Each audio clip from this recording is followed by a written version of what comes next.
रहमान रहीम। मैं Shaukat Nawaz Mir, member Jammu Kashmir joint अवामी action committee, आज एक अहम इशू के ऊपर बात करना चाहूँगा कि आप सब लोगों को ये चीज़ याद होगी कि 4 और 5 अक्टूबर हुकूमत के साथ हमारा एक माहिदा हुआ। उसके अंदर मुख्तलिफ चीज़ों को डिस्कस किया गया और उसके बाद कुछ चीज़ें हमारी तय हुई कि हमारी कुछ FIR जो हैं वो टिल डिसीजन, कि जब तक उनका डिसीजन नहीं होता वो FIRs आपकी फ्रीज रहेंगी, वो पेंडिंग रहेंगी। उससे हट के जो FIRें थी वो भी स्टेप बाय स्टेप कुछ FIRें खत्म की गई, जिसको हमने मीडिया के ऊपर बयान भी किया। लेकिन बकिया FIR जो है उनका ये तय हुआ था हमारा आला सतही इजलास के अंदर, जो हुकूमत पाकिस्तान के नुमाइंदों के साथ बैठ के इस्लामाबाद में हुआ, कि जब तक हमारी चीजें सेटल नहीं होती वो तमाम FIR जो है वो फ्रीज रखी जाएंगी। अब ये हुकूमत की तरफ से, महकमा पुलिस की तरफ से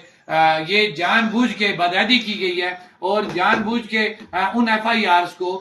चालान की शक्ल में पेश करते हुए तमाम कोर कमेटी मेंबरान, अक्सरियत जिनकी है और वो एक्टिव लोग जो जम्मू कश्मीर ज्वाइंट अवामी एक्शन कमेटी के साथ पहले दिन से जुड़े हुए हैं, उन नौजवानों के नाम वो FIR चालान करते हुए उनके वारंट निकाले गए हैं। मतलब वारंट तब निकलते हैं, देखें कि जब आपको नोटिस आए। मतलब मेरा अगर वारंट निकला, मैं वारंट से डरता नहीं हूं, लेकिन मैं एक तरीकाकार आपको बता रहा हूं कि अगर मेरा वारंट निकालना है, मुझे पहले एक नोटिस आएगा अदालत की तरफ से कि ये आपने जुर्म किया हुआ है, ये आपके खिलाफ FIR है। शौकत नवाज मीर, अंजम जमान अमान, राजा सईद, इसी तरह आकाश है हमारा, एहसन शाह हमारे अम्बोर के नौजवान है, जिनकी वजह से मुझे ये डॉक्यूमेंट देखने की जरूरत पड़ी। तो मैंने जब देखा कि ये तो चलान उन्होंने पेश कर दिए और चलान के अंदर महकमा पुलिस ने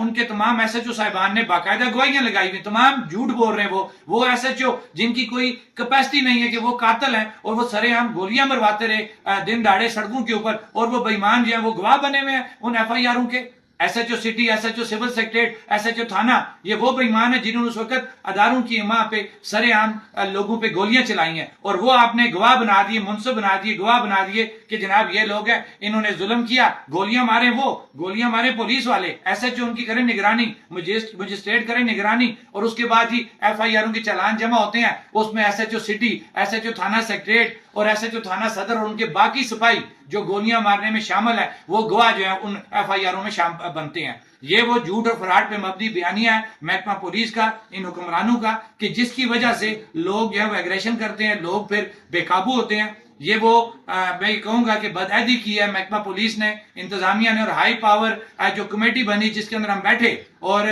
उसके अंदर पाकिस्तान के वुज़रा बैठ के हमारे साथ मुज़ाकरात करते हैं। क्या कैपेसिटी उन वुज़रा की कि आप हमारे साथ इस्लामाबाद में बैठ के क्या चीज तय करते हो, और आपके पुलिस वाले वो FIR चालान करते हैं, उसके अंदर तमाम कोर मेंबरान को जो वो इश्तिहारी साबित करते हैं। ये वो बदअहदी है जिसकी वजह से हमेशा मुज़ाकरात का बाइकाट हुआ, मुज़ाकरात में तअत्तुल आया, जिसकी तमाम जिम्मेदारी महकमा पुलिस के ऊपर है, इस इंतजामिया के ऊपर है और उन मिनिस्टरों के ऊपर है जो इस्लामाबाद में बैठ के बड़े बड़े दावे करते थे और कहते थे जनाब हमारे मामलात बड़े अच्छे तरीके से चल रहे हैं। हम क्लियर कट बात बताना चाहते हैं, अगर किसी भी हमारे नौजवान को, किसी को भी अगर इन FIRs में तंग किया गया तो उसके बाद जो रिएक्शन सामने आएगा उसकी तमाम जिम्मेदारी महकमा पुलिस, इंतजामिया, चीफ सेक्रेटरी और उन वुज़राए हुकूमत पाकिस्तान के ऊपर होगी जो मीडिया के सामने बैठ के बड़े बड़े दावे